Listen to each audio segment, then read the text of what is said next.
gang. Now, thousands of Kashmiri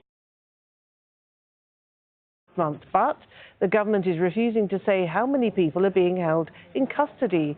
Fez Jamil reports from Srinagar in Indian-administered Kashmir. Outside Srinagar's main jail, people wait for news of their relatives inside. They're the families of people detained by security forces since New Delhi revoked the region's autonomy. Hajra Begum and her family travel every 10 days from about 100 kilometers north of Srinagar, where her husband was detained by security forces for being a separatist activist. She says officials told her he would be released shortly, then he was sent to Srinagar. It's really difficult to get inside and meet because we have to get frisked at least 10 times. We even have to open our hijabs and nothing is allowed to be taken inside. We have to wait for hours, then we only meet for 10 to 20 minutes. Ghulam Rasool says his son was taken in the middle of the night from his home near Srinagar, but hasn't had any case filed against him.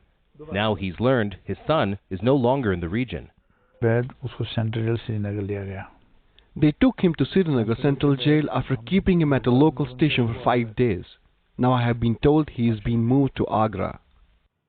That's a city more than 1,000 kilometers away, where many political leaders have also been detained. Others are being kept here at this resort hotel turned prison. Indian officials declined to comment on how many people have been detained. Human rights groups say because of the restrictions, they can't investigate. The way people have been detained or being detained here is unprecedented. We don't know exactly how much figures. We have been told from different sources that the people who have been detained are in thousands. There have been accusations of torture.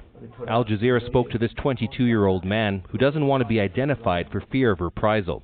He says he was picked up by security forces when the restrictions first began and was beaten for over an hour. They said I was a stone thrower. I told them I don't do that. If they have a shred of evidence, then go ahead and beat me. But they didn't listen, then gave me an electric shock. Then they said, give us a name of a stone thrower. I told them I don't know anyone, but they didn't listen. Al Jazeera can't independently verify those accusations, but human rights groups have documented cases of torture in the past. Meanwhile, more people are being detained. How long political leaders and an unknown number of local people will be detained, Indian officials won't say. All their relatives can do is queue outside prisons and hope for news. Fez Jamil, Al Jazeera, Srinagar, Indian-administered Kashmir. Protesters in